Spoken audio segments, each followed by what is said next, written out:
본 방송에서 제공하는 투자 정보는 투자 판단에 대한 조언입니다. 방송에서 제공하는 주식의 가치, 가격 상승 및 하락에 대해서는 방송사에서 보장하지 않습니다.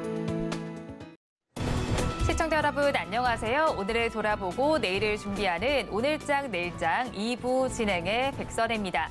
장 마감까지 확실한 승부 전략과 내일장 주목할 섹터까지 제시해드리고 있습니다. 오늘도 저희 방송과 함께 하시면서 성공적인 투자 전략 가득 담아가시기 바랍니다. 저희 방송은 유튜브를 통해서도 보실 수 있습니다. 유튜브 검색창에 서울경제TV라고 검색하시면 저희 방송과 함께 하실 수 있으니까요.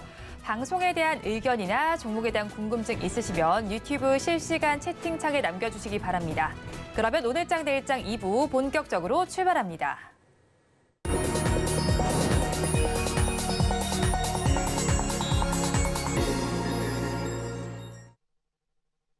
급락하는 종목에 대한 생존 전략을 모색해 보겠습니다. 종목 SOS 시간. 오늘은 신한투자증권 이호석 차장과 연결되어 있습니다. 차장님 안녕하세요. 네, 안녕하십니까. 이호석 차장입니다.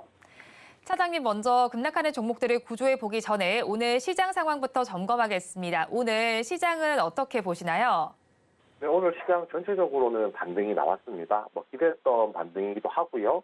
이게 우려감들이 많았음에도 불구하고 반등이 나왔다는 것 자체에 대해서 좀 크게 의미 부여를 해볼 수도 있을 것 같습니다.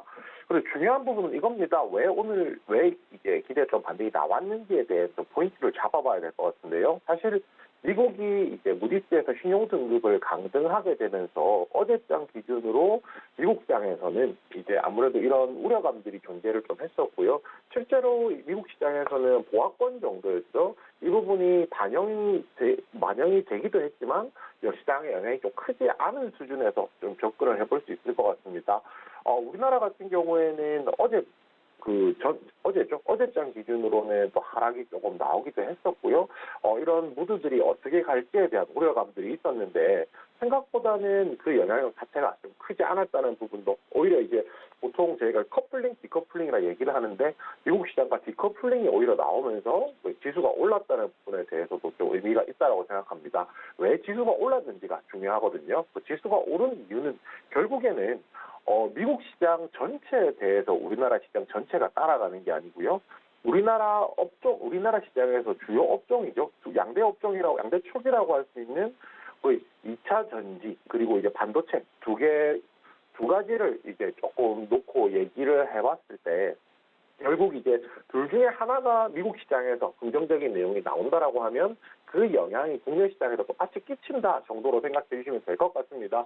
우리가 보통 시가총액이라고 얘기를 하는 것이 모든 종목들이 모든 업종들이 균등한 비율로 가지고 있는 것이 아니라 말 그대로 시가총액. 그렇기 때문에 그 지수에서 차지하는 비중 자체가 다 달라지거든요. 아무래도 국내 시장에서 2차 전지와 관련된 이제 비중이 높다 보니까 실제로 국내 시장이 어제 미국 시장에서 테슬라가 상승을 하게 되면서 그에 따른 이제 좋은 훈풍들이 낙수 효과라고 해야 될까요? 그런 부분들이 국내 2차 전지 관련주로 영향을 끼쳤다 정도로 생각을 해주시면 될 것 같습니다.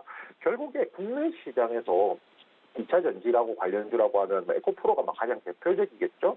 결국은 이제 에코프로를 필두로 해서 2차 전지 관련주들이 반등이 나왔는데요. 사실 지난주에 공매도 전면 금지 이야기가 나와서 상승한 이유로 꾸준하게 조정을 받았었기 때문에 아무래도 그 이슈가 하루짜리가 아닌가라는 우려감들이 사실 있었습니다. 그렇지만 이제 결국에 2차 전지와 관련된 테슬라와 관련해서 긍정적인 내용들이 있다라고 하면 시장이 충분히 반응할 수 있구나라는 부분에 대해서 좀 확인하는 시간이었다 생각을 해주시면 될 것 같고요. 공매도 관련해서도 또 이제 이슈가 있었습니다. 대통령이 발언을 했는데요. 공매도에 대해서 이제 구체적인 방안이 나올 때까지는 그 공매도 관련해서 이제 공매도 전면 금지를 해지하지 않겠다라는 식의 이제 코멘트가 나왔었거든요. 이런 부분도 사실 2차 전지 업종을 상승시키는데 주요한 요소 중에 하나가 아니었을까 정도 생각을 해볼 수 있을 것 같습니다. 그 외에 이제 개별적인 이슈로 조금 따져본다라고 하면 최근에 이제 3분기까지는 실적 시즌을 이제 지금 3분기 실적을 지금 실적 시즌으로 이제 보여주고 있다라고 하면 이 다음 분기 지금 현재 4분기죠. 현재 4분기에는 무엇을 보아야 하는가 있다라는 부분에 대한 내용입니다. 결국은 내년에 더 좋아질 것, 내년에 투자가 더 많을 것 이런 부분에 대한 관심도 좀 열어놓고 있어야 되거든요. 오늘 같은 경우 뭐 에이스테크를 필두로 해서 5G 관련주, 저희가 통신 장비 관련주라고 하는 업종들이 굉장히 좋았었는데요. 2025년부터 5G와 6G 혼용 장비 투자를 본격화할 것이다라는 얘기가 나오면서 그 기대감 때문에 주가가 상승하는 양상을 보여주고 있었습니다. 결국에는 2025년 굉장히 좀 멀게 느껴지지만요. 주식이라는 것은 미래에 발생할 기대 수익을 앞으로 선반영이라고 하죠. 앞으로 이제 치환한다는 점을 생각해 보면 충분히 이제 기대감이 반영될 때가 되었다라고 얘기를 해볼 수가 있을 것 같고요. 실제로 이제 3G에서 4G 넘어갈 때, 4G에서 5G 넘어갈 때 일반적으로 본격적인 투자가 이루어지기 한 3년 전부터 주가가 움직였다는 점 생각해 보면 지금이 적절한 그 시기가 아닌가라는 생각도 해볼 수가 있습니다. 마지막으로 자동차 산업에 대한 얘기도 조금 드려볼 텐데요. 내년에 이제 자동차 산업과 관련해서 실적이 호조가 나올 것이라는 기대감들이 나오고 있습니다. 우리나라에서 사실은 현대차가 가장 대표적이잖아요. 현대, 기아차가 현재 글로벌 시장에서도 충분한 경쟁력을 가지고 있는 상황이고 올 하반기 들어서면서부터는 그동안에 이제 최고 판매량을 만들어내기도 했었거든요. 결국 이제 코로나 국면 동안 그 자동차 반도체, 차량용 반도체 이슈로 인해서 판매되지 않았던 그 이연 수요들이 이제 최근 올 한 해 작년부터 본격적으로 이제 판매가 되고 있다라는 걸 핵심이라고 얘기를 해볼 수가 있을 것 같고요. 올 여름 그리고 올 가을에도 그랬었지만 결국에는 자동차 판매량이 늘어난다. 자동차 산업이 호조라는 것은 거기에 들어가는 자동차 부품주들도 분명히 수익이 날 수 있다라는 겁니다. 그래서 이런 부분에 대해서 올해 이제 연말까지 얼마 남지 않았잖아요. 그렇기 때문에 내년에 좀 좋아지는 것이 무엇일지 이 부분에 대한 체크도 분명히 필요해 보입니다. 네, 오늘 시장은 그래도 빨간불을 켜고 있습니다. 테슬라발 훈풍이 불어오면서 2차 전지주 위주로 상승세가 집계가 되고 있는데요. 하지만 이런 시장 상황 속에서 급락하는 종목들이 있습니다. 2시 30분 기준 급락주들 화면을 통해서 확인해 보겠습니다. 보로노이 먼저 살펴보겠습니다. 신약 개발 업체입니다. 9%대 낙폭을 기록 중인데요. 주가는 33,550원 선을 지나가고 있습니다. 다음으로 오늘 초전주체와 관련된 종목들에서도 약세가 나타나고 있습니다. 신성 델타테크 먼저 살펴보겠습니다. 8% 넘게 빠지면서 34,950원 선을 지나고 있고요. 서남 역시도 6%대 약세입니다. 3,775원에 거래가 진행되고 있습니다. 다음으로 한국전력을 살펴보겠습니다. 어제 좋은 실적을 발표하면서 급등했던 바가 있습니다. 하지만 오늘은 2% 넘게 빠지면서 17,400원 선 정도를 지나가고 있고요. 마지막으로 반도체 장비주인 이오테크닉스 살펴보겠습니다. 1%대 하락률을 기록하면서 15만 6,600원 선을 지나가고 있습니다.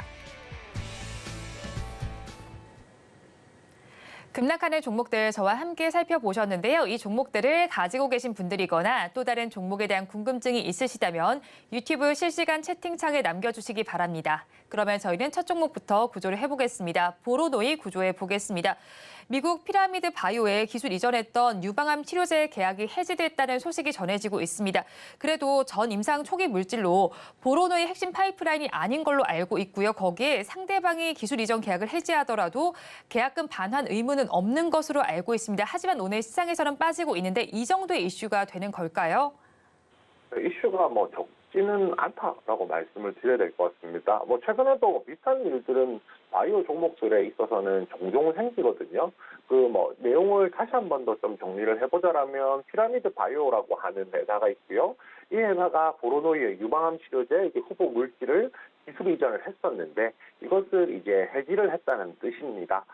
왜 해지를 했느냐라고 그 배경을 조금 체크를 해보면 피라미드 바이오라는 회사가 비상장 바이오 벤처거든요. 그래서 실질적으로 자금력 자체가 충분하지 않기 때문에 그리고 이제 주력으로 삼고 있었던 주요 파이프라인들을 가지고 있어서 아무래도 상대적으로 이제 보로노이가의 후보 물질 같은 경우에는 주력은 아니었기 때문에 오히려 주력 파이프라인에 조금 더 집중하기 위해서 계약 해지를 했다라는 것이 이게 전반적인 내용이거든요. 이 부분에 대해서 이렇게 생각하면 될 것 같습니다. 기술 이전이라는 것은 마일스톤이라고 하는 이제 단계별 기술료라는 게 있거든요. 그래서 마일스톤을 달성할 때마다 조금씩 돈을 받게 됩니다. 그래서 맨 처음 기술이전 계약 발표를 할 때는 전체 규모에 대해서 발표를 하게 되고요. 그 중에서 이제 계약금을 받게 되고 단계별로 진행될 때마다 거기에 맞는 이제 보상이죠. 인센티브를 받게 된다라고 생각을 해주시면 될 것 같은데요. 여기서 좀 문제라고 하면 이 재무적 영향은 당연히 없습니다. 왜냐하면 계약금을 이미 받았기 때문에 문제가 되질 않는데 대신에 이 부분을 좀 생각을 해야 됩니다. 어찌됐건 간에 이 후보 물질이 앞으로 뒤로 가면서 돈을 만들어낼 일은 없다라는 것이 핵심이고요. 거기다가 지금 사실 이 종목에 대해서 조금 우려감을 조금 표해야 될 것은 실적입니다. 올해 3분기 실적 발표가 나왔는데요. 그 매출액이 0원이 나왔고요. 그 다음에 영업손실 66억, 그 다음에 순손실 66억이 나왔습니다. 전년 동기 대비했을 때 적자를 이제 기록을 하게 되었는데요. 결국에는 이제 이 부분에 대해서 말씀을 드리고 싶어요. 이 회사가 얼마나 좋은 회사인지, 그리고 이 기술이 얼마나 좋은지, 이 흑보물질이 얼마나 좋은지 굉장히 좀 중요한 내용입니다. 그렇지만 실적 측면에서 결국에 최근에 실적 장세였잖아요. 그런데 실적 측면에서 좋은 이제 결과물이나 내용물을 보여주지 못한다라고 하면 아무래도 투자에는 조금 더 유의할 필요 있다 이렇게 말씀드리겠습니다. 네, 일단 지금 투자에 유의할 필요가 있다고 짚어주셨고요. 사실 차트상으로 살펴봐도 최근 들어서 좀 급락세가 보이고 있더라고요. 그런 만큼 가지고 계신 분들께서는 어떤 투자 전략이 좋을지 고민이 많으실 것 같습니다. 차장님께서는 어떤 투자 전략이 좋다고 생각하시나요? 네, 이 종목에 대해서 도망가자 의견 드릴 겁니다. 도망가자라는 의견을 드리긴 하지만, 기보유하신 분들한테는 조금 더 기다려볼 여지가 있다라고 판단은 하고 있거든요. 내용이 뭐냐면요. 그냥 심플하게 말씀드려서 주가가 이미 충분히 많이 빠져 있으니까 기다려볼 여지는 있다 정도라고 말씀을 드리고요. 대신에 저희가 보통 경제학에서 얘기를 할 때, 일상적으로 얘기를 할 때 기회비용에 대한 얘기를 많이 하잖아요. 지금 시점에서 보로노이가 아닌 다른 제약 바이오 종목들 중에서 실적이 충분히 좋거나 아니면은 개발과 관련해서 충분한 모멘텀을 가지고 있는 종목들이 상당히 많이 있는 상황입니다. 그런데 굳이 보로노이를 가지고 있을 이유가 있을까라고 생각하면 보로노이가 좋다 나쁘다를 떠나서 기회비용 측면에서 어느 정도는 손실이라는 생각을 좀 하게 되거든요. 그런 관점에서 제가 도망가자라는 의견을 드렸다라고 생각을 해주시면 될 것 같고요. 현재 가격은 33,600원입니다. 이 종목 같은 경우에 신규 진입 관련해서는 자제 의견 드리겠고요. 만약에 손절을 한다라고 하면은 이제 28,000원 제시를 해드리겠습니다. 지금 바로 도망가자니까 바로 탈출하시는 것도 가능하고요. 만약에 조금 더 기다려보고 싶다라고 생각하시는 분들은 28,000원까지는 아래쪽으로 열려있다 생각해 주시면 될 것 같고요. 마지막으로 목표가는 만약에 보유를 하고 있다라고 하면 36,000원입니다. 36,500원입니다. 36,500원이라는 가격은 21선에 도달하는 가격이거든요. 그래서 위쪽으로 단기적으로 저항선이라고 놓을 수 있는 가격이 36,500원이라서 그렇게 제시해드렸습니다. 보로노이에 대해선 도망가자 전략을 주셨습니다. 신규 매수는 자제하는 것이 좋겠다고 말씀을 해주셨고요. 가지고 계신 분들 지금 바로 탈출을 하시는 것도 괜찮겠지만 28,000원 선까지 잡아보셔도 되겠고요. 목표 주가는 36,500원 21선 도달가로 잡아주셨습니다. 그럼 저희 다음 종목도 구조를 해보겠습니다. 한국전력을 구조해 보겠습니다. 어제 10개 분기 만에 흑자 기조를 보이면서 5%대 상승으로 마감을 했습니다. 하지만 이 실적에 대해서 증권가의 시선을 엇갈리는 걸로 알고 있습니다. 차장님 의견은 어떠실까요? 네, 그렇습니다. 이 종목에 대해서 당연히 좀 엇갈린 의견이 나올 수 있다라고 생각을 하는데요. 왜냐하면은 이 종목은 한국전력이기 때문입니다. 한국전력이라는 종목은 전기를 공급을 하고 있는 회사고요. 어떻게 보면 적자가 자연스러운 이제 회사 중에 하나라고 얘기를 좀 해도 될 것 같습니다. 한국전력이 돈을 많이 벌고 흑자가 난다는 말은요. 국민들이 전기를 비싸게 사용을 하고 있다는 말이니까 아무래도 이제 조금 이렇게 생각을 하면 되겠죠? 이제 국민들이 전기를 비싸게 쓰는 것이 국민들 정서에 있어서는 반감을 살 수 있는 일 중에 하나라고 생각을 하거든요. 올 초, 그리고 작년 겨울 생각해 보시면 난방비 폭탄이라는 얘기가 나오면서 실제로 이제 그 난방비 폭탄으로서 지역 난방공사라든지 이런 회사들 같은 경우에 돈을 많이 벌었지만 그 난방을 사용하고 있는 시민들 입장에서는 굉장히 반감을 사게 되는, 반감이 나오게 되는 이제 그런 상황들이 존재를 했었거든요. 한국전력에 대해서는 그런 관점에서 이 종목을 분석하는 것이 좀 쉽지 않다는 점도 같이 말씀을 좀 드려야 될 것 같습니다. 우선 3분기에 영업이익이 2조 원 나왔고요. 이게 2021년에 분기 흑자가 나온 이후에 한 10개 분기 만에 흑자가 달성이 된 겁니다. 굉장히 긴 시간 만에 흑자 달성이 됐다는 것이 좀 중요한 포인트예요. 그 부분에 대해서 이제 흑자가 달성이 됐기 때문에 앞으로 좋아질 것이다라는 증권가 의견도 있었고요. 그것이 아니라 3분기는 좋았지만 4분기는 다시 나빠질 건데라는 의견도 있었기 때문에 증권가에서 좀 엇갈리는 전망이 나오고 있다 정도로 생각을 해주시면 될 것 같습니다. 실제로 4분기에는 상대적으로 보았을 때 3분기 대비했을 때 좀 부진한 실적이 나올 것이라는 전망들이 현재 나오고 있는 상황이거든요. 이건 어쩔 수는 없습니다. 아무래도 전기를 생산하기 위한 원재료 가격, 원자재 가격이 좀 순차적으로 올라가고 있었고요. 결국에는 이제 생산하는 비용이 많이 들면은 말 그대로 생산할 수 있는 가격이 원가는 올라갔는데 전기라는 제품의 특성상 판가라고 하죠. 판매 가격은 올리는 것이 쉽지가 않기 때문에 결국은 원재료 가격이 많이 올라가게 되면은 적자 혹은 손해가 나는 그런 구조가 될 수밖에 없다라는 거거든요. 결국은 이 부분에서 생각했을 때 4분기에는 3분기 대비했을 때 부진한 실적이 나올 가능성이 높고 아무래도 실적이 부진하게 나온다라고 하면 상대적으로 이 종목에 대한 메리트가 조금 떨어진다는 부분도 같이 말씀을 드려야 될 것 같습니다. 그리고 이제 아까 제가 앞에서 국민 정서에 대해서 계속 말씀을 드렸는데 말씀을 드리는 이유가 이겁니다. 내년 4월에 총선이 있거든요. 그러면 지금 총선을 앞두고 있는 상황에서 지금 여당이든 야당이든 전기료를 인상해야 된다라는 코멘트를 하는 것 자체가 굉장히 부담스럽다는 겁니다. 이것이 만약에 전기료 인상이 이제 그 정당의 이제 아젠다가 되어버리는 순간에 아무래도 총선에서 좋은 결과를 얻기는 이제 국민 정서상 이제 힘들어지겠죠. 그래서 요금 인상에 대한 부분이 내년 총선까지는 나오기가 조금 힘들다는 겁니다. 반대로 얘기하면 내년 총선 이후부터 해서 2025년까지는 그 정치적으로 봤을 때 굵직굵직한 이벤트들이 없는 상황이거든요. 그렇다면 그 이후로 생각한다고 하면 요금 인상의 방향에 대한 기대감들이 존재할 수가 있겠지만 우선 내년에 있을 총선 전까지는 요금 인상에 대한 공론화가 좀 어렵기 때문에 상대적으로 이제 좀 주의할 필요가 있다. 이 부분까지 같이 말씀드리겠습니다. 네, 한국전력의 실적이 양날의 검인 것 같습니다. 그래도 가지고 계신 분들께서는 어제 좋은 실적이 나왔던 만큼 주가 상승도 기대를 하셨을 텐데 반짝 상승에 그쳤던 것 같거든요. 앞으로 어떻게 하면 좋을까요? 일단은 버티자 의견 드리겠습니다. 버티자 의견 드리는 이유는 간단한데요. 이미 주가가 충분히 많이 빠져 있기 때문에 그리고 많이 빠져 있어서 빠져있기 때문에 추가적으로 상승할 수 있는 여지가 조금 남았기 때문이라고 말씀을 드리겠습니다. 근데 이제 한 가지 더 같이 말씀드릴 건데요. 신규 진입 자체는 자제 의견 드릴 겁니다. 제가 앞에서 말씀드렸다시피 3분기에 실적이 좋아서 상승했던 부분이라고 하면 4분기에 실적이 부진하다라고 하면 이제 상승할 수 있는 그 여지가 조금 더 줄어들게 될 것이고요.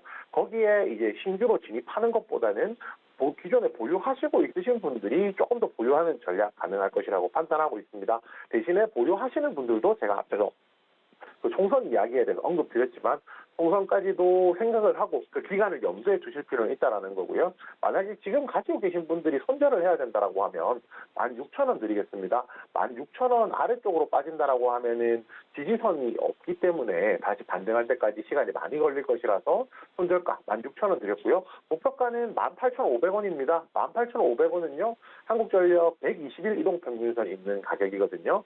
최근에 지금 60일선에서 테스트를 하고 있기 때문에 여기서 매물 조화가 된다라고 하면 추가적으로 121선까지 상승 가능성이 있어서 121선 제시 드리겠습니다. 네, 한국전력에 대해서 버티자 전략을 주셨습니다. 신규 매수는 역시나 자제하는 것이 좋겠다고 잡아주셨고요. 가격 전략 살펴보면 가지고 계신 분들께서 손절 라인은 16,000원 잡아주시고요. 목표 주가는 121선에 해당하는 18,500원 잡고 대응을 해보시면 좋겠다는 의견을 주셨습니다. 그러면 저희 마지막 종목도 구조를 해보겠습니다. 이오테크닉스를 구조해 보겠습니다. 3분기에 부진한 실적을 기록했고요. 반도체 업황을 고려했을 때도 이익 전망을 하향 조정한다는 증권가의 시각이 나오고 있더라고요. 이 종목을 저희 어떻게 봐야 할까요? 네, 우선 이오테크닉스 관련해서는 심플하게 이렇게 말씀드리는 게 좋을 것 같습니다. 실적이 기대치보다 좀 안 좋았습니다. 그 매출액도 전년 대비 한 36% 떨어졌고요. 영업이익은 한 87% 정도 떨어져서 이게 실적이 굉장히 나빴다라고 얘기를 해볼 수 있을 것 같은데요. 그 실적이 나쁜 이유들 중에서 고객사가 이제 신규 캐파 증설을 할 경우에 레이저 장비가 들어가게 되는데 신규 캐파 증설이 조금 부진했었고요. 내년을 조금 내다보더라도 신규 캐파를 더 늘리는 것보다는 기존의 기계들을 재활용하는 방향으로 캐파를 늘릴 가능성이 높다라는 얘기들이 나오고 있기 때문에 실질적으로 판매가 이제 기대보다는 안 될 수도 있다라는 우려감들이 좀 존재한다로 생각을 해주시면 될 것 같습니다. 그렇지만 이것도 있습니다. 반도체 관련주잖아요. 장비주잖아요. 그러면 결국에는 당장 실적이 좋지는 않다고 하더라도요. 반도체 업황이 개선되면서 캐파 증설이라는 것은 앞서서 재활용이라는 방법도 있겠지만은 실질적으로 어떻게든 좀 늘어날 거라는 겁니다. 결국 그렇게 치면 반도체 업황에 따라서 이 종목도 움직이게 될 텐데요. 지금 당장 보여주는 실적 자체가 조금 부진하기 때문에 이 부분 지금 하락하는 부분에 대해서는 좀 어쩔 수 없다 정도로 생각해 주시면 될 것 같습니다. 네, 이오테크닉스 지금 하락하는 부분에 대해서 어쩔 수 없다라는 입장을 전해주셨는데 사실 가지고 계신 분들께서는 그렇게 알고 있더라도 굉장히 고민이 많으실 거거든요. 어떤 대응 전략이 좋을까요? 네, 이오테크닉스 버티자 전략 드리겠습니다. 오늘 지금 오후 들어서 이제 다시 한 번 더 위로 말아 올리기도 했고요. 그 다음에 지금 오늘로 기준으로 보면 이렇죠. 61선 이제 지지를 받고 있는 상황입니다. 그렇기 때문에 조금 기다리는 거 가능하다라고 말씀을 드리겠습니다. 현재 가격은 15만 7천 원 정도 나오고 있고요. 만약 이 종목에 대해서 신규로 진입한다라고 하면 13만 6천 원 드리겠습니다. 이 13만 6천 원은 121 이동 평균선에 도달하는 가격이거든요. 이 가격까지 내려온다라고 하면 추가적으로 매수하는 거 충분히 가능하다 말씀드리겠고요. 그 신규 선별가 같은 경우에는 12만 원 드리겠습니다. 이 12만 원이라는 가격은요. 지난 7월에 있었던 장대 양봉 초입 가격으로 생각을 해주시면 될 것 같아요. 주가가 한 단계 레벨업하기 시작한 가격이기 때문에 그 가격 아래쪽으로는 그 가격이 지지선이 될 거라서 그 가격 아래쪽으로 내려오면은 이 손절하는 게 맞다라고 판단하고요. 마지막으로 신규 진입했을 경우에 목표가는 15만 원입니다. 15만 원이면 지금 가격보다 살짝 낮은 가격이거든요. 이 가격대를 어떻게 설정을 했냐면 지금 121선 그리고 21 이동평균선이 겹치는 곳이 15만 원을 약간 넘는 가격입니다. 아무래도 그 부분까지 간다라고 하면은 매물이 많이 앞선 매물들이 나와서 매도세가 나올 것이기 때문에 그 가격 전에 매도하자는 차원에서 15만 원으로 정했습니다. 이오테크닉스에 대해서 버티자 의견 주셨고요. 가격 전략 살펴보면 신규로 진입하신다면 121선에 해당하는 13만 6천 원에 해보시고요. 이때 손절 라인은 주가가 레벨업을 하기 시작한 가격인 12만 원 제시해 주셨습니다. 그리고 목표 주가는 121선과 21선이 겹치는 15만 원 잡아주셨습니다. 지금까지 신한투자증권 이호석 차장과 함께했습니다. 오늘 연결도 고맙습니다. 네, 감사합니다.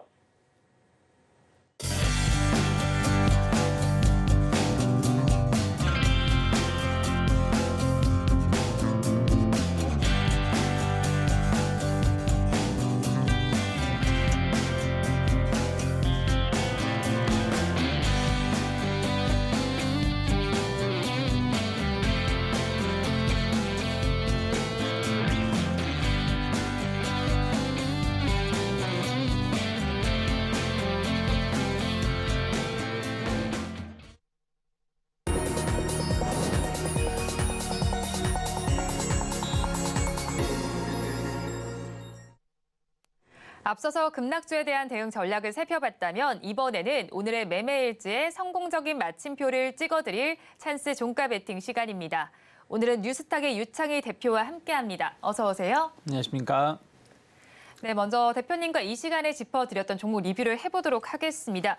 지난주에 공략을 해주신 덕산테크피아는 3%대 수익률이 나오고 있습니다. 이 종목 계속 보유해 가도 괜찮을까요? 뭐 저는 조금 더 기다려봐도 나쁘지 않을 것 같다 생각하고 있거든요. 왜 그러냐면 그 이후에 조금 조정이 좀 나왔어요, 사실은. 그래서 120선 자리까지도 조정이 나왔는데 일단 오늘 좀 반등의 성공을 좀 하고 있고 시장이 좀 안정권에 진입을 하고 있기 때문에 다시 한번 19,000원 이상으로 올라갈 수 있지 않을까 생각을 하고 있어서 일단 121선 크게 이탈하기 전까지는 조금 더 보유하셔도 나쁘지 않다 생각하고 있고 분위기만 타면 뭐 연말까지도 추가적인 상승 좀 기대해 볼 수 있지 않을까 생각하고 있습니다.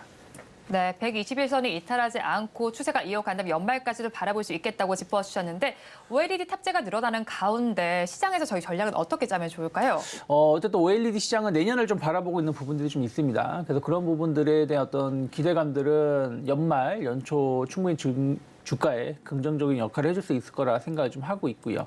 그리고 이제 2차전지 쪽에 대한 어떤 성장 모멘텀도 있어요. 그러니까 사실은 지난 한 주 동안 어저께까지 본다라면 2차전지 관련된 종목들이 대부분 급락세가 나오면서 시장이 좀 지난주 월요일에 폭등했었던 거를 다 상승을 되돌려 놓은 상황이거든요. 그런데 이제 오늘 일단은 반등에 성공한 부분들이기 때문에 2차전지 쪽에 대한 어떤 투심이 좀 해소가 된다라면 충분히 덕산테크피아도 추가적인 모멘텀 가져갈 수 있지 않을까 생각하고 있습니다. 네, 추가적인 모멘텀 내년까지도 한번 기대를 해보시면 좋겠습니다. 그러면 다음 종목 리뷰도 해보도록 하겠습니다. 지난달 마지막 거래일에 공략을 해주신 펩트론은 21%대 수익률이 나오고 있거든요. 지금 좀 수익 실현을 해봐야 되는 시점일까요?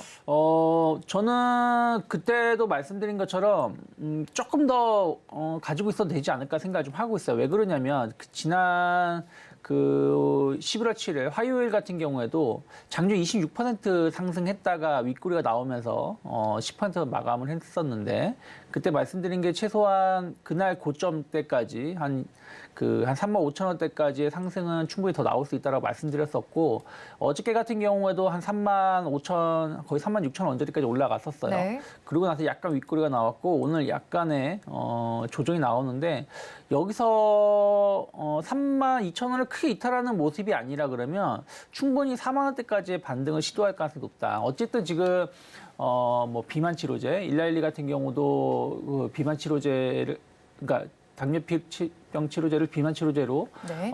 좀 전환되는 부분들이 좀 있고 그런 부분들 관련해서 계속 이슈가 연말까지 나올 수 있다라고 좀 보고 있기 때문에 약간의 지금 매물 부담감 61선 35,000원에 대한 어떤 매물 부담감이 있기 때문에 단번에 돌파를 못 하는데 아까 말씀드린 것처럼 저는 시장에 대해서 조금 긍정적으로 평가를 하고 있습니다. 11월 한 달 많은 그리고 잘하면 12월 달까지도 좀 긍정적인 모습이 나올 가능성이 좀 높다라고 좀 보고 있기 때문에 그러면 조금 더 상승 가능성을 열어놓고 좀 대응하는 게 맞지 않을까 생각하고 있습니다.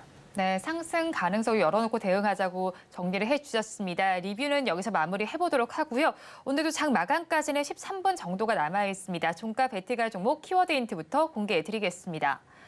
오늘 키워드 힌트로 미래 밑그림이라고 짚어주셨네요. 그러면 미래를 조금 더 바라보면서 밑그림 지금 열심히 그리고 있는 쪽을 가지고 오셨나 봐요. 네. 그렇게 올해 화두가 되기도 네. 했고 내년에 어떤 기대감들 관련된 기업을 한번 선정을 좀 해봤습니다. 그럼 현재 밑그림이 어느 정도 그리고 있는지 궁금한데 어떤 섹터일까요? 현재 전 세계에서 지금 광풍을 불고 있는 인공지능, 네. AI 관련된 섹터를 좀 관심 있게 좀 보고 있습니다. 네, 그럼 인공지능 섹터 최근에 어떤 이슈들이 있을까요, 대표님? 연초만큼의 이슈는 아닌 것 같아요. 네. 연초 정말 3월달, 1월달, 3월달 챗 GPT의 출시로 인해 가지고 뭔가 엄청나게 좀 변화가 있을 것처럼 분위기는 나왔었는데 네. 사실 실생활에서 그런 변화는 많지 않았습니다. 그런데 우리가 직접 챗 GPT를 경험을 많이 안 해서 그런 것이지 시장에서는 관련된 연구가 혹은 그 개발이 엄청나게 벌어지고 있습니다. 네. 또 거기에 대한 수요도 계속 늘어나고 있는 부분들이 좀 있고요. 그러한 부분들이 어떻게 보면 미국의 빅테크 기업들의 주가를 끌어올리고 있다고 좀 보고 있기 때문에 이러한 모습은 앞으로도 계속 진행될 가능성이 높고 또 실생활에 우리가 알게 모르게 저게 인공지능인가 모를 네. 정도로 그 체험을 하고 있는 부분들도 일부 있지 않나 생각을 좀 하고 있습니다. 그러면 실생활에 지금 체험하고 있는 부분들은 어떤 것들이 있을까요? 예시를 좀 들어주시면 좀 더 와닿을 것 같아요. 예를 들어서 유튜브를 통해서 네. 그 이제 조그만 채널 같은 경우 뉴스 같은 게 나오는 그런 간략한 뉴스라든지 이런 내용들 나오는 거 보신 적 있으실 거예요. 네. 이거 다 AI로 작업을 하거든요. 그러니까 뭐 화면 뭐 AI가 직접 나오진 않지만 네. 뭐 예전 같은 경우는 꼭 사람이 음성 더빙을 한다든가 뭘 한다든가 하는데 지금은 AI를 통해 가지고 관련된 그 서비스를 만드는 경우도 있고 또 뭐 이미지라든지 이런 부분들도 상당히 현실감 느끼게끔. 그러니까 딱 보기에는 사람 같은데 알고 보면은 뭐 사람이 아니라 네. AI 모델로 뭐 홈쇼핑이라든지 뭐 TV 광고에 나오는 사람들도 있지 않습니까? 그럼 그런 부분들도 우리가 그걸 알고 봤으면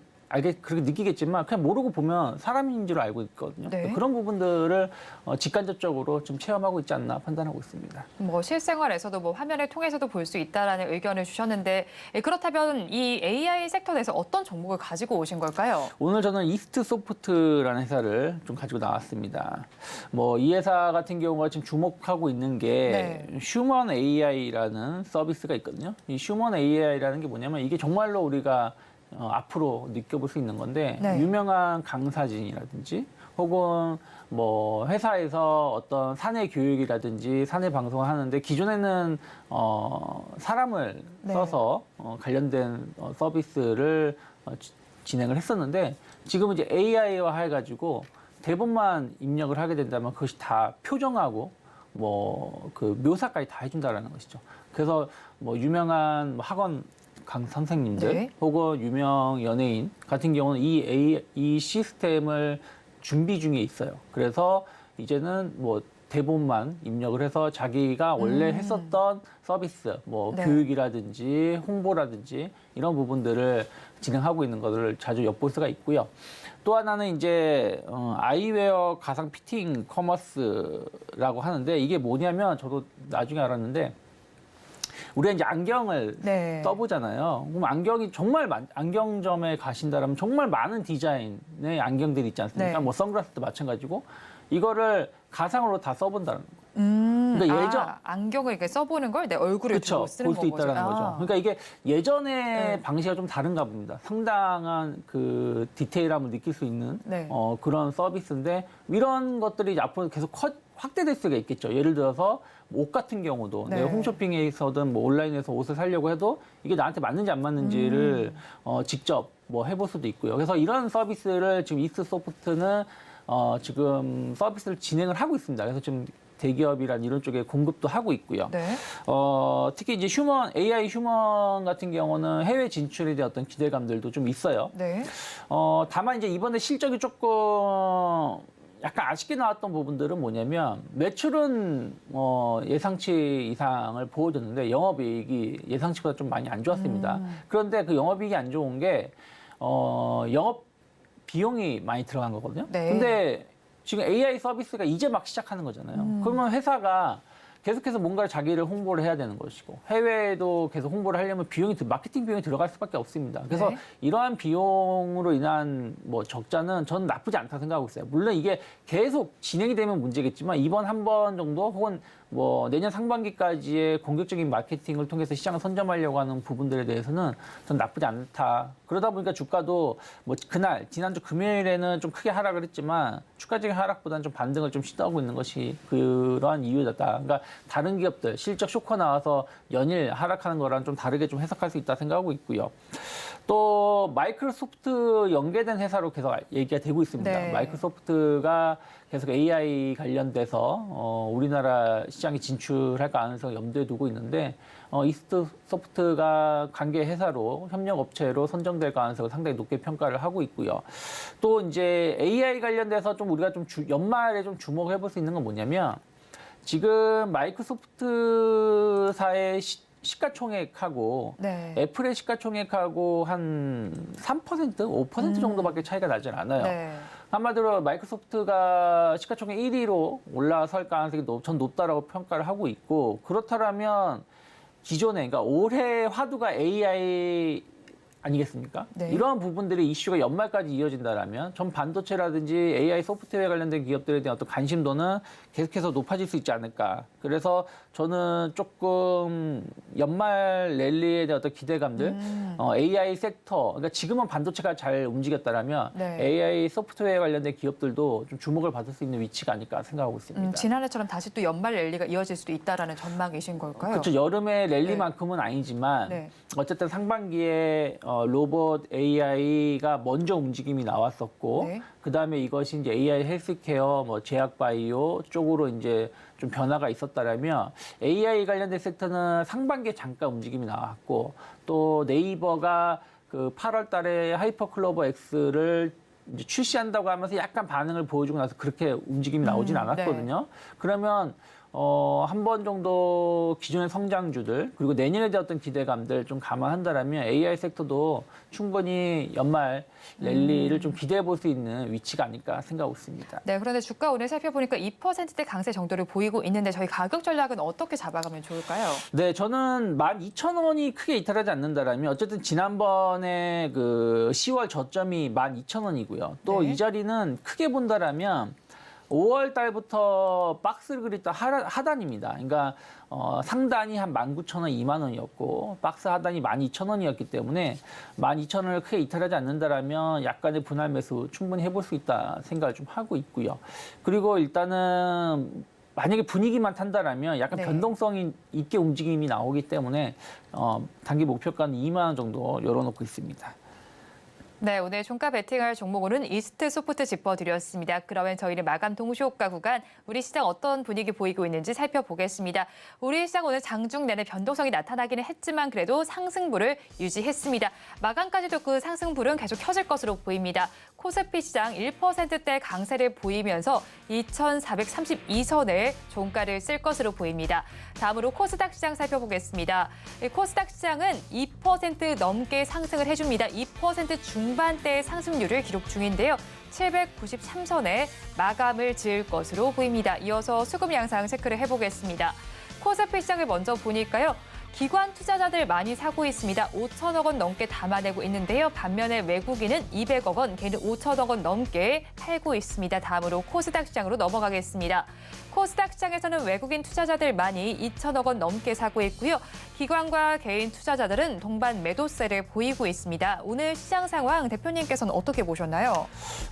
저는 충분히 저점 매수가 들어올 수 있는 위치였다라고 생각을 좀 하고 있어요. 어찌됐든 어저께까지 5일 연속 하락을 보여줬는데 근데 글로벌 증시가 안 좋았느냐? 아니거든요. 네. 미국 증시 계속해서 좋은 흐름들 이어갔었고 약간 디커플링 영향이 좀 있었죠. 뭐 아무래도 공매도 규제에 대한 어떤 그 기대감이 지난주 월요일에 좀 과하게 나왔고 거기에 따른 어떤 되돌림이 나온 상황에서의 위치였기 때문에 충분히 오늘은 미국장의 흐름들이 뭐 폭락이 아니었다라면 충분히 반등이 나올 수 있는 위치라 생각을 했었고 근데 미국 증시는 신용동급이 부정적으로 전환됐음에도 불구하고 무디스가 부정적 관찰로 네. 전환을 시켰음에도 불구하고 어저께 안 빠졌거든요. 네. 사실은 상당히 좋은 흐름을 좀 보여줬었기 때문에 오늘 또 CPI에 대한 어떤 기대감들 뭐 이런 것들이 우리나라 시장에도 긍정적 역할을 해주지 않나 생각을 좀 하고 있습니다. 그래서 다만 조금 아쉬웠던 부분들은 외국인들은 큰 액션을 취하진 않았습니다. 선물 쪽에서만 한 2천 계약 정도. 오늘 주가 지수가 이렇게 올라왔는데 네. 코스피가 1.3%, 코스닥이 2.5%.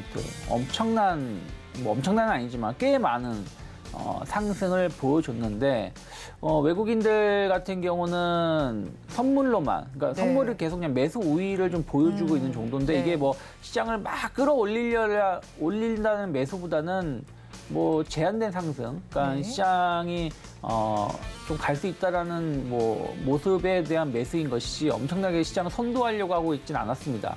거래소 같은 경우도 소폭 매도입니다. 물론 종가 흐름을 봐야 되겠지만 거의 매수가 없었다고 봐야 되는 거죠. 네. 오히려 이제 금융투자 쪽에서 5천억 가까운 공격적인 매수가 들어오면서 증시를 끌어올린 것이라고 보면 될 것 같아요. 코스닥 거래소에 5천억 그리고 코스닥에 한 100억 정도 매수가 유입되고 있는 것인데 물론 외국인들 코스닥이 2,800억 정도 매수가 들어온 건 있습니다만 이것은 뭐 시장을 끌어올린다라기보다는 기존에 이제 공매도 관련된 종목군들을 좀 정리하는 부분들이라고 좀 보시면 되겠습니다. 그래서 약간 외국인들 수급이 좀 아쉬웠다. 하지만 아쉽다고 해서 뭐 계속 그렇게 갈 가능성보다는 좀 기대감을 좀 만들 수 있는 하루가 될 수가 있는 그 시장의 모습이 아니었나 생각을 좀 하고 있습니다. 외국인의 수급이 아쉽긴 하지만 그래도 기대감을 좀 나타낼 수도 있겠다라는 전망을 해주셨고요. 선물 시장 좀 살펴보니까요.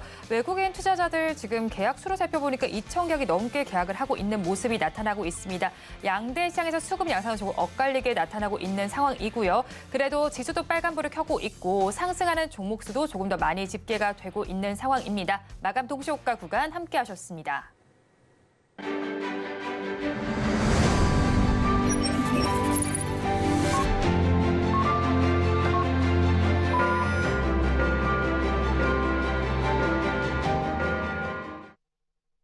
오늘 우리 시장은 오랜만에 강하게 마감을 했습니다. 업종별로는 어떻게 마감을 했는지 살펴보겠습니다. 코스피 시장을 먼저 보면요. 의료 정밀 업종이 3%대 강세로 마감을 했고요. 그 뒤를 이은 업종은 철강 금속 업종입니다. 2%대로 상승 마감을 했고 그 다음으로는 화학 업종에서 1%대 강세가 관찰이 됐습니다. 상승하는 업종이 우세인 시장이었고요. 다음으로 코스닥 시장으로 넘어가겠습니다. 코스닥 시장 역시도 상승하는 업종이 더 많이 포진이 되어 있습니다. 일반 전기전자 업종이 가장 크게 상승을 했습니다. 7%대 강세를 보여줬고요. 그 뒤를 이어서 금융업종이 4%대, 운송장비 부품 업종이 3%대로 상승부를 켰습니다. 오늘 시장 기분 좋게 마감을 했습니다. 하지만 저희 또 내일장에 대한 전략을 짜봐야 할 텐데요. 오늘장, 내일장 전문가님들께 여쭤봤습니다. 화면을 통해서 확인해 보시죠. 우리 증시는 박스권 속에서 등락을 거듭하고 있습니다. 그럼 대응 전략 어떻게 짜면 좋을지 질문을 드려봤습니다. 먼저 골드스타의 황태규 대표님께서는 당분간은 개별주에 집중해 보자고 해주셨고요. 다음으로 미중산업경제연구소의 조용찬 소장님께서는 연말과 연초의 반등을 대비해서 저가 매수 전략을 취해보자고 해주셨습니다. 마지막으로 신한투자증권의 이호석 차장님께서는 수급의 방향성이 부재한 가운데 관망이 필요하겠다고 전해주셨는데요. 이에 대해서 대표님께서는 어떤 의견이실까요? 저는 뭐 계속해서 시장을 좀 긍정적으로 바라볼 수 있지 않을까 생각을 좀 하고 있습니다. 일단은 뭐 오늘 그 OLED, 네. 죄송합니다. CPI 네. 지표 발표가 있는데 나쁘지 않을 것 같아요. 뭐 시장에서 예상하는 것보다 조금, 그러니까 근원 CPI가 조금 문제긴 한데 헤드라인 CPI는 상당히 낮게 나올 가능성이 높다고 평가를 하고 있습니다. 그리고 약간 높다고 하더라도 이번 달에 유가가 엄청 많이 하락을 했거든요. 네. 그렇기 때문에 에너지 가격 하락에 대한 어떤 기대감들이 설사 조금 높게 나와도 그것에 대해서 이번에 유가가 많이 하락했으니까, 왜냐하면 지난달에 유가가 올라갔을 그 상황이었고 이번 달에 유가가 내려왔기 때문에 어느 정도 개선될 거라는 어떤 기대감들이 나올 수 있지 않을까. 그러니까 시장을 크게 무너뜨리진 않을 것 같습니다. 내일 이제 소매 판매 지표가 좀 있는데 내일이 좀 변수가 될 수 있을 거라 생각하고 있어요. 왜냐하면 내일은 이제 소매 판매하고 그 미중 뭐 얼마나 시간을 가질지 모르겠지만 네. 정상회담이 좀 있는데 만약에 오늘 CPI도 좋게 나오고 내일 만약에 소매 판매도 좋게 나온다라면 아마 미국 증시는 뭐 거의 뭐 연말 내내 기정사실화 될 가능성이 높다는 생각을 좀 하고 있어요. 다음 주 엔비디아 실적도 그렇게 나쁘지 않다라고 생각하고 있기 때문에. 그러면 지금 바닥 대비해서 엄청 올라왔는데 또 올라라고 생각하겠지만 또 올라갈 수 있다라고 저는 생각하고 있어요. 그러면 우리나라 증시에도 긍정적인 분위기가 연출될 가능성이 높다. 그래서 오늘 내일 지표에 의한 급등락이 나올 수 있는데 지금 분위기상으로는 급락보다는 약간 강세 흐름들이 더 이어질 가능성을 열어놓고 대응하는 게 맞지 않을까 생각을 좀 하고 있고요. 그러면 우리나라 증시도 저는 이제 지난주 월요일에 그 고점이 일단은 단기적으로 우리가 취할 수 있는 위치가 아닐까 생각을 좀 하고 있어요. 그러면 코스피도 일단 2,500포인트 정도, 그리고 코스닥 같은 경우는 한 850까지는 잘 모르겠지만 830, 40 정도까지는 충분히 11월 중에 단기 고점 때 목표치를 열어놓고 우리가 매수로 시장을 대응해 볼 수 있다. 그리고 그 이후에 더 갈지 안 갈지는 그 이후에 봐도 된다라는 것이죠. 그래서 현재는 지금 저가 매수가 충분히 들어올 수 있는 위치라 생각하고 있고, 다만 이제 외국인들 수급인 것 같아요. 외국인이 좀 강하게 좀 매수 쪽으로 좀 붙어준다라면 좀 빠르게 증시가 어찌됐든 지금 디커플링 현상으로 인해서 한 5일 동안 못 움직였었던 부분들을 빠르게 올라갈 수 있는 것이고, 외국인들이 오늘과 같이 약간 뜨뜻미지근한 모습, 그냥 제한된 시장이 가는 방향 쪽에 대해서 제한적인 매수가 들어온다라면 약간의 약간의 굴곡 있게 올라가지 않을까 생각을 좀 하고 있습니다. 그래서 외국인들의 수급 흐름이 시장의 그 속도, 상승의 속도를 결정짓지 않을까 생각을 좀 하고 있고요. 저는 여전히 반도체 계속 주목해야 된다 생각을 좀 하고 있고요. 뭐 오늘 이스트 소프트 갖고 나왔지만 네. 오늘 AI 관련된 종목은 상당히 좋았습니다. 네. 뭐 폴라리스 오피스는 뭐 12% 정도 상승도 할 정도였거든요. 그래서 AI 섹터 같이 좀 보시면 좋지 않을까 생각하고 있고, 또 경기 방어주들도 뭐 약간 실적이라든지 또 연말 배당이라든지 이런 부분들 감안한다라면 뭐 그렇게 비싼 기업은 아니지 않나 생각을 하고 있습니다. 네, 반도체와 경기 방어주까지 바라보면 좋겠다는 의견을 주셨습니다. 또 미중 정상회담을 앞두고 있는 만큼 이 안에서 좀 수혜를 받을 섹터들도 있을까요? 뭐 큰 기대를 하고 있지는 않아요. 네. 뭐 몇 시간 이렇게 만나는 게 아니라 네. 그 행사에서 잠깐 이제 이루어지는 부분들이라서 뭐 크게 기대를 하진 않지만, 어찌되었든 조금 긍정적인 이슈로 간다라면 결국엔 또 기승전 반도체일 것 같아요. 또 반도체. 예, 네. 왜냐하면 무역 규제가 좀 완화되는 게 중국 입장에서는 최첨단 산업에 대한 규제를 좀 조금 완화시켜주길 원하는 거 네. 아니겠습니까? 오죽하면 엔비디아가 또다시 우회적으로 중국에 맞춘 그 반도체를 출시할 정도니까요. 그래서 이런 부분들에 대한 어떤 분위기가 조금 만들어진다라면 충분히 반도체 섹터는 또 우리나라 기업이 반사이익을 누릴 수 있지 않을까 생각을 좀 하고 있고요. 그리고 만약에 본다라면 좀 화학 섹터, 아무래도 조금 이제 중국의 경기를 좀 개선시켜야 되는 상황인 네. 것이고, 여기에 미국하고 약간 협력 관계가 좀 그러니까 그 관계가 조금 개선이 된다라면 아무래도 경기 부양이 조금 더 잘 될 수도 있기 때문에, 그럼 그런 쪽이 또 화학 섹터가 좀 수혜를 입을 수 있기 때문에 그런 쪽을 좀 관심 있게 좀 보시면서 회담 결과를 지켜보면 좋지 않을까 생각하고 있습니다. 네, 반도체와 화학 섹터에 한번 주목을 해보시면 좋겠고요. 또 오늘 시장을 주목하게 했던 건 바로 또 2차 전지 섹터가 아니었나 싶습니다. 뭐 테슬라발 훈풍이 불어오면서 2차 전지 섹터가 좀 전반적으로 들썩임이 나타났는데 시세의 연속성이 좀 나타나게 될까요? 저는 시세 연속성은 나타나기 좀 쉽지 않을 것 같다 생각을 좀 하고 있어요. 어저께 테슬라가 올라온 것도 조금 뭐라 그럴까요? 지난주에 미국 증시가 좋았는데 네. 테슬라는 오히려 좀 크게 하락을 했어요. 그러니까 키 맞추기에 반발 매수세가 들어온 것이 아닌가 생각을 하고 있습니다. 테슬라가 사이버 트럭을 재판매하지 못하게끔 네. 뭐 그 계약서에 넣겠다라고 해서 올라갔다고 하는데, 저는 그거는 의미가 없다 생각을 좀 하고 있어요. 왜 그러냐면 재판매를 못하게 한다고 해서 사이버 트럭의 판매가 뭐 급증할 것인가? 그건 아니거든요. 왜냐하면 지금 사이버 트럭의 예약 대수가 테슬라 일론 머스크는 100만 대 이상이라 표현하고 있고, 그 대기 번호를 받은 사람들 그걸 본다라면 진짜인지 아닌지 모르겠지만 한 150만 대에서 180만 대까지 나오가 있거든요. 네.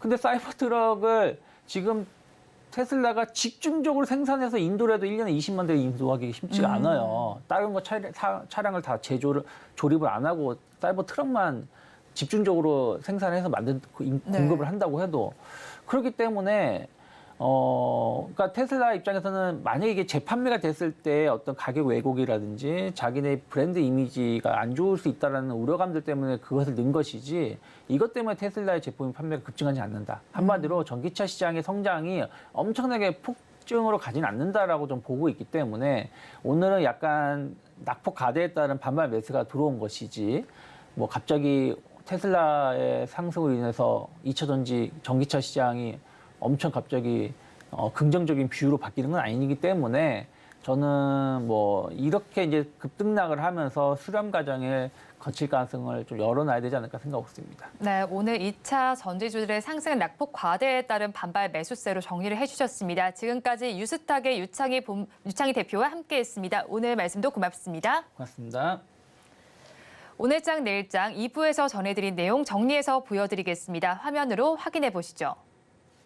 오늘장 내일장 2부의 핵심입니다. 오늘 종목 SOS 시간에는 보로노이와 한국전력, 이오테크닉스를 구조해 드렸습니다. 한국전력과 이오테크닉스에는 버티자 의견을 주셨고요. 보로노이에 대해선 도망가자 의견을 주셨습니다. 실적 개선이 확인될 때까지는 매수를 자제해 보는 것이 좋겠다고 전해주셨습니다. 다음으로 종가 베팅할 종목으로는 이스트 소프트를 공략해 주셨습니다. AI 투자가 확대되는 가운데 이스트 소프트를 주목해 보면 좋겠다는 의견을 주셨습니다. 마지막으로 내일의 승부수로는 반도체와 경기 방어주 짚어주셨습니다. 본 방송에서 제공하는 정보는 투자 판단에 대한 조언일 뿐 해당 주식의 가치와 수익률을 보장하지는 않습니다. 아울러 서울경제TV와 서울경제신문은 당사의 브랜드입니다. 최근 당사를 사측하는 피해 사례가 늘어나는 만큼 각별히 주의해 주시기 바랍니다. 오늘장 내일장 2부에서 준비한 순서는 여기까지입니다. 저희는 내일 이 시간도 여러분과 함께하겠습니다. 오늘도 시청해 주신 여러분 고맙습니다.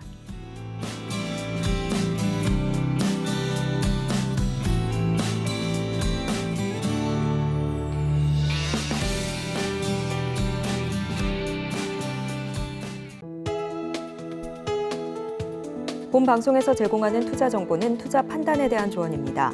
방송에서 제공하는 주식의 가치, 가격 상승 및 하락에 대해서는 방송사에서 보장하지 않습니다.